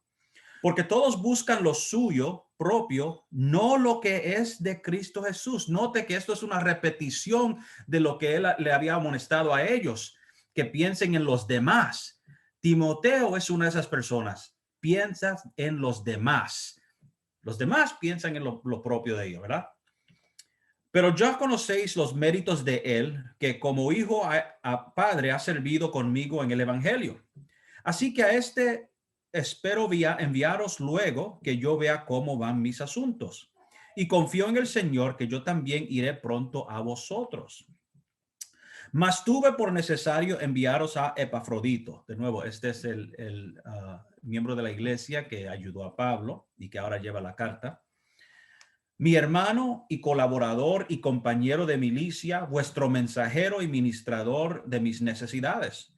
Porque él tenía gran deseo de veros a todos vosotros y gravemente se angustió porque habíais oído que había enfermado. Pues en verdad estuvo enfermo, a punto de morir, pero Dios tuvo misericordia de él, y no solamente de él, sino también de mí, para que yo no tuviese tristeza sobre tristeza. Así que le envío con mayor solicitud para que al verle de nuevo os gocéis. Note la palabra gocéis. Y yo esté con menos tristeza. Recibidle pues en el Señor con todo gozo y tened en estima a los que son como él, porque por la obra de Cristo estuvo próximo a la muerte, exponiéndose su vida por suplir lo que faltaba en vuestro servicio por mí. Note que estaba a punto de morir. Y sí, así como Cristo murió, él también por el servicio del Señor estaba a punto de morir, Epafrodito. Así que recibirle con gozo. 4:1. Así que, hermanos míos amados y deseados, gozo y corona mía, estad firmes en el Señor amado. Ahora, note el uso de gozo aquí, jara, de nuevo, ahora es como un sustantivo y se refiere a ellos como una metáfora. Ustedes son el gozo, ustedes son la corona, right? Así que, bien interesante, usa la misma palabra en varias formas en esta epístola para hacer sus puntos teológicos y personales. De nuevo, una epístola construida con mucho cuidado, escrita con mucho cuidado. Gozarse, aquí tenemos el verbo que surge en esta epístola y hay dos verbos que se usan en griego. Hairo es gozarse, sunhairo es gozarse con. Right? Gozarme contigo, con ellos, etcétera, juntos. capítulo 1, versículo 18. ¿Qué pues? ¿Qué no obstante? De todas maneras, o por pretexto verdad, o por verdad, Cristo es anunciado, y en esto me gozo y me gozaré aún. Esto es una frase bien interesante, un pasaje, porque lo que sucede aquí es Pablo está en la prisión y hay muchos afuera, libres, que están predicando el evangelio. Y algunos lo hacen con pureza de espíritu, otros lo hacen por razones de contienda, para competir, quién sabe, para jactarse. Y Pablo dice, por lo menos en esta etapa temprana del cristianismo, que por lo menos, aunque sea por motivos malos, por lo menos Cristo es anunciado. Su nombre está regado por ahí, lo escuchan, saben de él.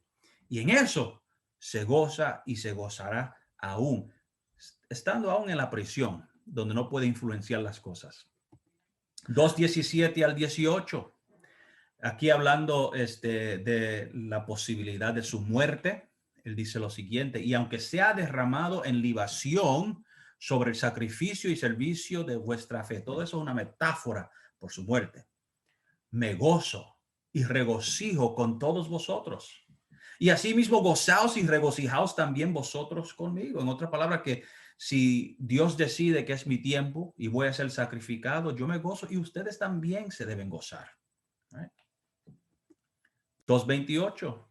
Así que le envío con mayor solicitud para que al verlo de nuevo os gocéis y yo esté con menos tristeza. Ya habíamos leído este pasaje y tiene que ver con la llegada de Epafrodito, que cuando lo vean a él, ellos se gocen al ver su hermano que había estado fuera de ese lugar por un tiempo.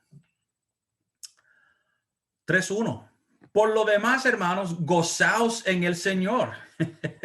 Y note que estamos por el capítulo 3 como si no fuera suficiente, que ya va más de una docena de veces que está hablando del gozo o de gozarse.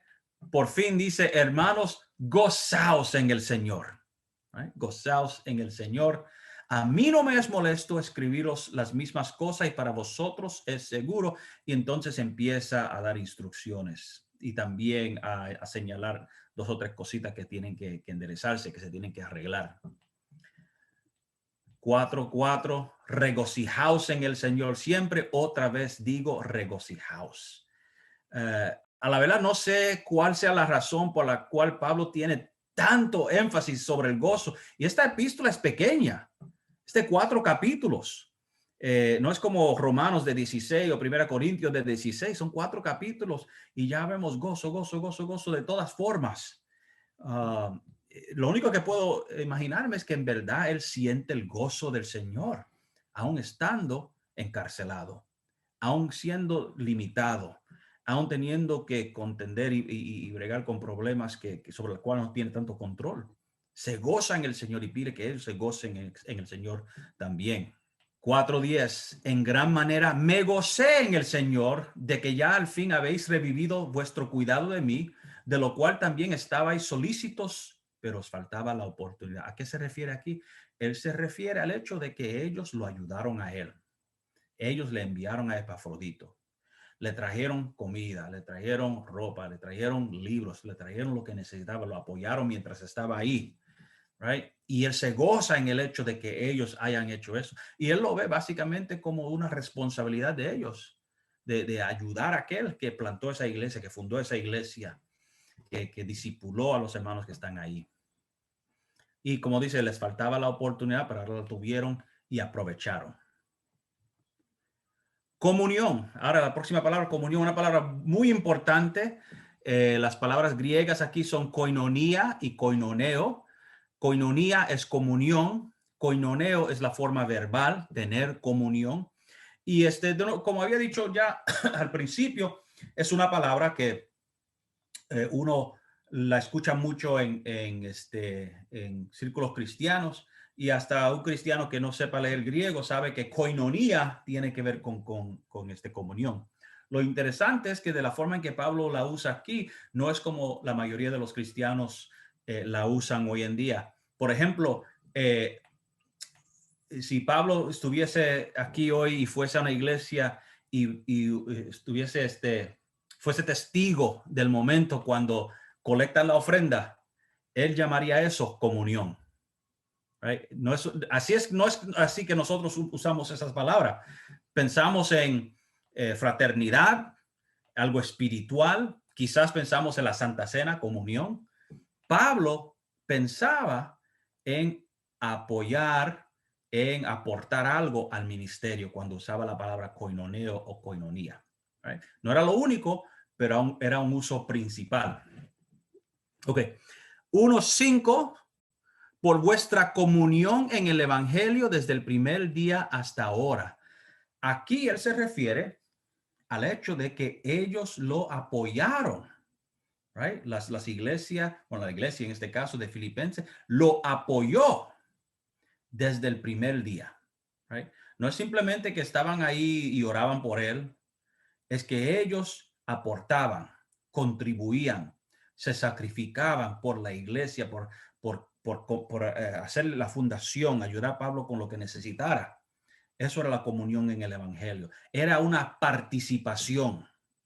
Ustedes participaron en edificar este cuerpo que tenemos aquí. 4:15, vemos la palabra de nuevo. Y sabéis también vosotros, oh filipenses, que al principio de la predicación del evangelio, cuando partí de Macedonia, ninguna iglesia participó conmigo en razón de dar y recibir, sino vosotros solos. Ahí Pablo aclara qué significa este asunto de participar. La palabra participó ahí es la palabra koinoneo, la palabra que se usa para comunión, right? Y básicamente está diciendo que dar y recibir. Y otra cosa que quiero decir, la palabra griega que se usa para dar y recibir, esas dos palabras son las palabras que usan los accountants. Esas palabras técnicas se usan en el griego aquí. Así que Pablo está hablando de dinero, de materia, de algo que lo ayude. Dice, ninguna de las iglesias lo ayudaron, right? Cuando partí de Macedonia. Solo vosotros, solo vosotros. So, a eso es que se refiere en el capítulo 1, versículo 5, cuando dice, por vuestra comunión en el evangelio desde el primer día hasta ahora. En otras palabras, ya era un hábito con ellos. No solo el primer día, sino continuaron ayudándolo. Y el hecho de que Epafrodito estaba con él en la prisión es otro ejemplo de eso. Right? Ambos términos, es el koinonía y koinoneo, comunión o participar, se utilizan a menudo para las contribuciones financieras. El sustantivo koinonía se usa para la contribución de Macedonia a los santos en Jerusalén. Ya habíamos hablado acerca de esa ofrenda que Pablo colectaba para los santos en Jerusalén. La palabra que él usa es koinonía y koinoneo. Estos pasajes que están aquí, Romanos 15, 2 Corintios 8 y 9, tienen esta palabrita para que vean un ejemplo. Son Romanos capítulo 15. Dice, porque Macedonia y Acaya tuvieron a bien hacer una ofrenda para los pobres que hay entre los santos que están en Jerusalén. La frase ahí de hacer una ofrenda es koinoneo, de participar. Right? Así que no, una palabra técnica que usa Pablo. Segunda Corintios capítulo 8, versículo 4. Segunda Corintios capítulo 8, versículo 4. Comenzando con el 3 para dar un poco de contexto. Pues doy testimonio de que con agrado, noten la frase, con agrado han dado conforme a sus fuerzas, han dado conforme a sus fuerzas y aún más allá de sus fuerzas, pidiéndonos con muchos ruegos que les concediésemos el privilegio de participar, koinoneo, de participar en este servicio para los santos. Y no de la forma que habla Pablo. No solo querían hacerlo, rogaron. Y no solo dieron lo que pudieron, se sacrificaron aún más para poder participar, contribuir, dar, apoyar este ministerio. Y en este sentido no era simplemente un ministerio de Pablo, como quien dice, darle algo a él para que él pueda ministrar, sino darle algo para que él pudiera compartirlo con los santos en Jerusalén. Así que ven que esta palabra comunión, koinonía, koinoneo, es mucho más que simplemente una comunión, una confraternidad o estar bien con una persona, right? Tiene que ver con básicamente invertir en algo que tiene que ver con el reino de los cielos. Y así es que Pablo lo describe. Un pasaje más con koinoneo está en el capítulo 9, versículo 13. Dice, pues por la experiencia de esta administración glorifican a Dios por la obediencia que profesáis al evangelio de Cristo y por la liberalidad de vuestra contribución. La palabra ahí es koinonea, contribución para ellos y para todos. Así que si vamos leyendo el libro de Filipenses así rápido y vemos que le da gracias a Dios porque por la comunión de ellos, uno piensa, bueno, que espiritualmente son unos espiritualmente. Ni piensan que tenía que ver con finanzas o con inversiones. Pero sin embargo, eso es exactamente lo que Pablo está haciendo con el uso de esta palabra, estas dos palabras. El verbo koinoneo se usa para contribuciones financieras en las instrucciones a los romanos y a los gálatas. Así que hay dos ejemplos más aquí de esta palabra importantísima siendo usada. Romanos 12:13. Podríamos comenzar con el versículo 11 de nuevo para un poco de contexto. En lo que requiere diligencia, no perezosos, fervientes en espíritu, sirviendo al Señor, gozaos en la esperanza, sufridos en la tribulación, constantes en la oración, compartiendo para las necesidades de los santos, practicando la hospitalidad. Así que eso, compartiendo, la palabra griega ahí es koinoneo, compartiendo para las necesidades de los santos. Y finalmente, Gálatas, capítulo 6, versículo 6. De nuevo, esa epístola donde Pablo está enfogonado. Y dice lo siguiente, y esto es una aplicación para aquellos que sirven en el ministerio y el apoyo que deben recibir de su grey, de aquellos que aprenden de ellos. Dice, el que es enseñado en la palabra, haga partícipe de toda cosa buena al que lo instruye. Es decir, haga partícipe es que comparta, que lo ayude, que lo apoye, que busque la manera de ministrar a sus necesidades. Right? Eso es un concepto, un precepto, podríamos decirlo, bíblico. Right? Así que vemos que koinoneo se usa en el sentido de apoyar el ministerio de Pablo. Right? También se usa en el sentido de colectar una ofrenda para los santos. Y también es la palabra que se usa para el apoyo financiero de los ministros, de los maestros, de aquellos que instruyen la iglesia. Right? De nuevo, una palabra bien importante que fácilmente uno puede ignorarla sin pensar dos veces, pero es importante. Y de nuevo, una epístola tan pequeña como esta, 4 versículos. Primera Tesalonicenses, capítulo 1, versículos 2 al 10. Esta es la epístola más antigua del Nuevo Testamento. Es la primera epístola que se escribió. Así que viene antes que los evangelios, el libro de los Hechos, el libro de Apocalipsis y todas las epístolas de Pablo. Todo eso viene después. Primera Tesalonicenses es la primera que tenemos. ¿Okay? Eso es bien interesante por ser tan antigua. Y tenemos una introducción aquí que quisiera leer, una salutación, una acción de gracia, que como las demás está repleta de teología y términos importantes. Primera Tesalonicenses. Damos siempre gracias a Dios por todos vosotros, haciendo memoria de vosotros en nuestras oraciones y acordándonos sin cesar delante de Dios y Padre nuestro, de la obra de vuestra fe, del trabajo de vuestro amor y de vuestra constancia en la esperanza en nuestro Señor Jesucristo. Porque conocemos, hermanos amados de Dios, vuestra elección.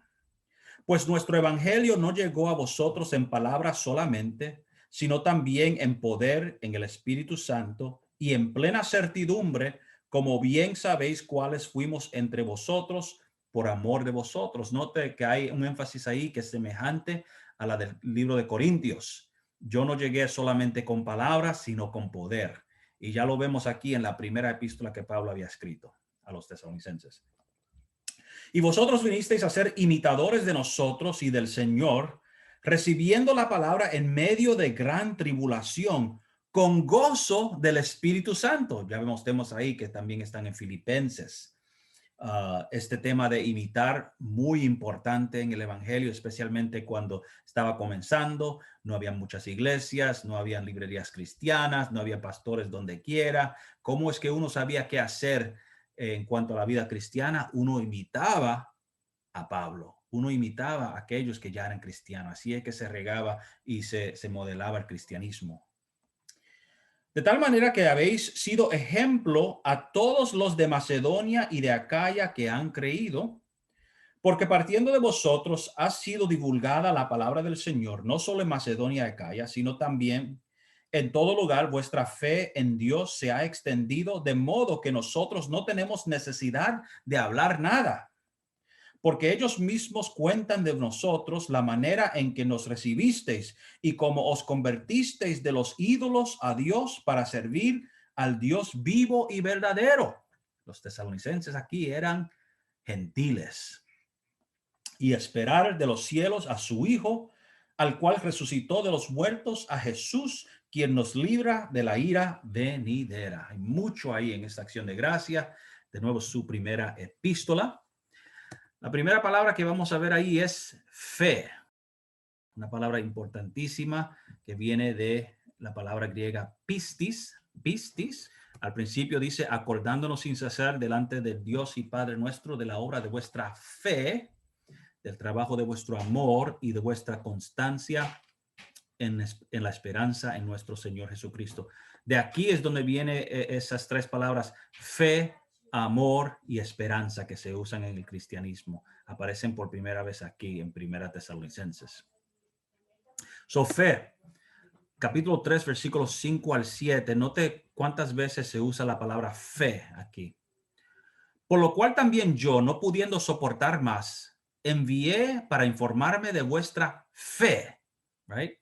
No sea que os hubiese tentado el tentador y que nuestro trabajo resultase en vano. Pero cuando Timoteo volvió de vosotros a nosotros y nos dio buenas noticias de vuestra fe y amor, y que siempre nos recordáis con cariño, deseando vernos como también nosotros a vosotros. Por ello, hermanos, en medio de toda nuestra necesidad y aflicción, fuimos consolados de vosotros por medio de vuestra fe. ¿Okay? So, tenemos fe usada tres veces y se refiere básicamente no solamente a la creencia, sino a la vida cristiana de los tesalonicenses. Si se acuerdan del libro de Apocalipsis, lo que había sucedido es que Pablo fue a Tesalónica, predicó el evangelio, fundó una iglesia allá y por la persecución tuvo que huir. Right? Y luego Timoteo también tuvo que huir. Pablo estaba desesperado, quería saber de la iglesia, si perseveraron, qué había sucedido. Así que envió a Timoteo a ellos para averiguar. Y gracias a Dios, Timoteo pudo enviarle a Pablo un reporte positivo. Right? Vemos ahí como en Filipenses y en Corintios, Timoteo de nuevo usado como un mensajero, como uno que iba representando a Pablo donde quiera. Y lo vemos aquí también. So, fe muy importante. Así que cuando habla de la obra de vuestra fe en el principio, elabora en el capítulo 3 exactamente a qué se refería. Y su fe, como vimos, fue ejemplar. Right? Así que no era asunto, la fe no es asunto solo de creer, es un asunto de perseverar, right? De vivir, de mantenerse firme y fiel. 3:10. Orando de noche y de día con gran insistencia para que veamos vuestro rostro y completemos lo que falta a vuestra fe. Right? Y ahí lo que se refiere es cómo es que nosotros podamos ayudarles, apoyarles. Right? Completar la fe básicamente es poder soportar como podamos. 5:8. Pero nosotros que somos del día, seamos sobrios, habiéndonos vestido de la coraza de fe, como si fuera una defensa, right? De amor y con la esperanza de salvación con yelmo. Ahora, noten las tres palabras ahí de nuevo: fe, amor, esperanza. Estaba en el capítulo 1 y aquí lo encontramos de nuevo en el capítulo 5. Right? De nuevo, es interesante como cada epístola que escribe Pablo tiene su propio orden, su propia lógica, sus propias palabras especiales con énfasis que le pertenecen a la situación o la ocasión de cada pueblo a que se dirige. Amor, ya ustedes conocen esta palabra agape. De nuevo, no tiene uno que saber español para saber que agape tiene que ver con amor. Capítulo 1, versículo 3, ya vimos que Pablo da gracias por el amor de ellos. 3:6, de nuevo, vimos amor, ya son dos versículos que mencionaron amor también. Y después el versículo 12, y el Señor os haga crecer y abundar en amor, unos para con otros y para con todos, como también lo hacemos nosotros para con vosotros. Lo interesante de este versículo es que Pablo reconoce que ellos tienen fe, que ellos tienen amor, que están practicando lo correcto, que son ejemplares, son modelos, que la gente los puede imitar a ellos por su comportamiento ejemplar en cuanto tiene que ver con el amor. Y sin embargo, él le pide a Dios que crezcan y abunden en el amor. Eso relata, de nuevo, relaciona a lo que había dicho antes, que uno nunca llega, porque uno tenga conocimiento, no es que uno haya llegado, puede seguir creciendo y madurando en el Señor. Así que siempre uno puede amar más, ¿eh? Uno puede invertir más, uno puede dedicarse más. Es el camino del Señor, es un crecimiento que nunca para hasta que uno se enfrente a Jesucristo por fin. Y el 5:8 que lo vimos aquí, hablando de el amor también con la fe y la esperanza. Esperanza, la tercera palabra, la palabra griega elpis, elpis. Y de nuevo, si estamos leyendo esto en griego, las palabras saltan de la página, saltan y saltan y saltan por la repetición. 1:3 ya lo vimos, elpis. 2:9, ¿por cuál es nuestra esperanza o gozo o corona de que me gloríe? ¿No sois vosotros delante de nuestro Señor Jesucristo en su venida? Y note, ya habíamos visto la palabra gozo aplicada a los filipenses, right? Corona aplicada a los filipenses. Y ahora se aplica a los tesalonicenses con esperanza también. Una palabra que se había mencionado al principio y se repite en la epístola. Así que, de nuevo, un uso interesante de estas palabritas. 4:13. Tampoco queremos, hermanos, que ignoráis acerca de los que duermen para que no os entristezcáis como los otros que no tienen esperanza. Y aquí se refiere al hecho de que los tesalonicenses, como eran uno de los primeros cristianos, y todo el mundo estaba esperando la venida de Jesús, hubieron aquellos con pasar el tiempo que padecieron, se murieron. Y entonces estuvo la pregunta, bueno, ¿qué va a pasar con ellos? Si ellos no están vivos para la segunda venida de Jesús, ¿qué va a pasar con sus cuerpos? Y Pablo les explica, no se preocupe, los muertos van a resucitar primero, ¿right? Y entonces nosotros, los que estamos vivos, seguimos. Y se refiere a esto como esperanza. Aquellos que están en el mundo, los gentiles, los que no siguen a Cristo, no tienen esa esperanza. Pero nosotros sí tenemos esa esperanza. De nuevo, una repetición de esta tercera palabra importantísima para Pablo. Y 5:8 de nuevo la vimos ahí también. Imitadores, imitadores. Mimetes, la palabra mimetes, la palabra griega. Aquí tenemos básicamente la forma del evangelismo de Pablo, imitación. Right? No hay mucho énfasis en palabra, en predicar, pero sí en ser un modelo que otros pueden imitar. Capítulo 1, versículo 6. Y vosotros vinisteis a ser imitadores de nosotros y del Señor, recibiendo la palabra en medio de gran tribulación con gozo del Espíritu Santo. Así que note, ¿cómo es que ellos imitaron a Jesús? Bueno, imitando a Pablo, ¿cómo?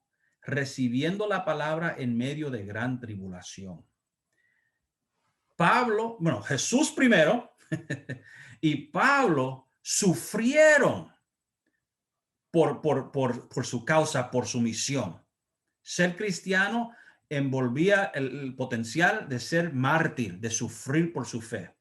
Y los tesalonicenses imitaron a Jesús, imitaron a Pablo en eso, que ellos también, en medio del sufrimiento, recibieron la palabra con mucho gozo.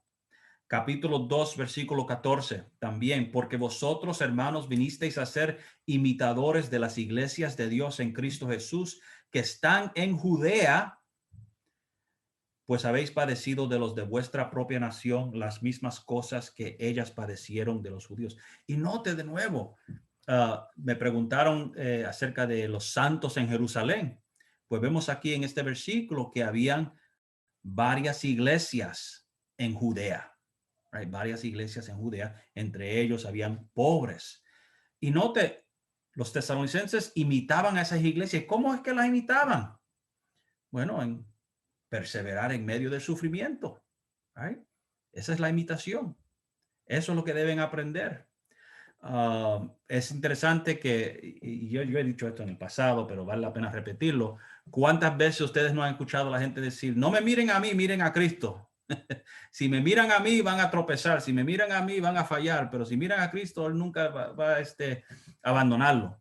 Sin embargo, Pablo nunca dijo eso. Pablo nunca dijo, no me miren a mí. Dijo, no. Si tú quieres saber cómo es que Cristo era y qué es lo que requiere, mírenme a mí. Miren este ejemplo. Right?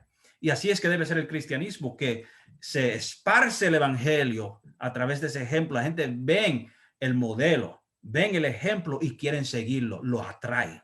Right? Así que eso es predicación por ser modelo, ejemplar. Imitadores. Aflicción. Otra palabra importantísima, thlipsis, también es la palabra que se usa para tribulación. 1:6 habla de la tribulación y después 3:3, a fin de que nadie se inquiete por estas tribulaciones, thlipsis, porque vosotros mismos sabéis que para esto estamos puestos. Interesante, de nuevo, los tesalonicenses ya habían padecido, ya habían sufrido y perseveraron, fueron fieles, estaban llenos de amor, llenos de fe, llenos de esperanza. Pablo quiere que ellos crezcan aún más así. Pero les recuerda también acerca de este asunto de las aflicciones y las persecuciones. Son lo que viene por ser cristiano. Y él dice que es algo que no debe causar inquietud. Right? ¿Por qué? Porque vosotros mismos sabéis que para esto estamos puestos. Como quien dice, ese es el plan de Dios. Esa es la voluntad de Dios. Cuando nosotros pensamos en la voluntad de Dios y en la vida cristiana, normalmente no incluye elementos así de persecución o padecimiento. Es lo menos que queremos. Sin embargo, Pablo dice en una de sus primeras epístolas, para esto estamos puestos. No te inquiete. 3:7 de nuevo repite la palabra thlipsis, aflicción. Macedonia y Acaya, dos lugares que se menciona en Corintios y también aquí, como había mencionado, son las provincias donde uno encuentra los tesalonicenses y los filipenses en Macedonia y en Acaya los corintios. 1:7-8, de tal manera que habéis sido ejemplo a todos los de Macedonia y de Acaya que han creído. Porque partiendo de vosotros ha sido divulgada la palabra del Señor, no solo en Macedonia y Acaya, sino que también en todo lugar vuestra fe en el Señor se ha extendido, de modo que nosotros no tenemos necesidad de hablar nada. Básicamente, el ejemplo de los tesalonicenses es tal que le hicieron el trabajo a Pablo mucho más fácil. No tenía que hablar de ellos, no tenía que predicar tanto, porque sus ejemplos estaba llevando el mensaje. Macedonia y Acaya, esos lugares donde está Corintios, Filipenses, Tesalonicenses. 4:10, y también lo hacéis así con todos los hermanos que están por toda Macedonia, pero os rogamos, hermanos, que abundéis en ello más y más. ¿Y a qué se refiere? De nuevo, este crecimiento, capítulo 4, versículo 10. Si miramos el contexto en el versículo 9, es del amor. Pero acerca del amor fraternal no tenéis necesidad de que os escriba, porque vosotros mismos habéis aprendido de Dios que os améis unos a otros, y también lo hacéis así con todos los hermanos. Y siguen adelante. Así que ya estaban practicando. Pablo dice, yo no tengo que escribirte nada acerca del amor, ya lo están practicando, ya lo están haciendo, pero sin embargo, rogamos que abundéis en ello más y más. Right? Termina escribiendo del amor, aunque dijo que no tenía que hacerlo. Su Hijo del cielo, hablando aquí de la segunda venida, así como en 1 Corintios tenemos una perspectiva escatológica, right? Una perspectiva que tiene que ver con el fin. Aquí es donde se habla de la segunda venida, el rapto de la iglesia. 1:10, diciéndole a los tesalonicenses que ellos están haciendo, ¿qué? Esperando de los cielos a su Hijo, al cual resucitó de los muertos, a Jesús, quien nos libra de la ira venidera. Okay, so los tesalonicenses están esperando a Jesús. En el 4:16 repite este mensaje cuando dice, porque el Señor mismo, con voz de mando de arcángel y con trompeta de Dios, descenderá del cielo y los muertos en Cristo resucitarán primero. Una nota escatológica en la acción de gracia y al final. Ira, otra palabra que se repite, viene del griego orge. 1:10, ya lo leímos, es donde dice quien nos libra de la ira venidera. Ira es orge. 5:9, porque no nos ha puesto Dios para ira, sino para alcanzar salvación por medio de nuestro Señor Jesucristo. Así que noten que Pablo hace una distinción aquí entre la persecución de los cristianos y la ira de Dios. Right? La ira de Dios no es para el pueblo de Dios. No es para aquellos que son sellados por él. Es para aquellos que están afuera de la voluntad de Dios, afuera del cuerpo de Cristo. Son los que reciben la ira de Dios. Pero la persecución es parte de ser cristiano. Y eso viene de los hombres. Los hombres son los que persiguen a la iglesia. Los hombres son los que torturan y matan y buscan destruir la iglesia. Así que hay dos, como podríamos decir, dos cosas que parecen negativas: persecuciones y la ira de Dios.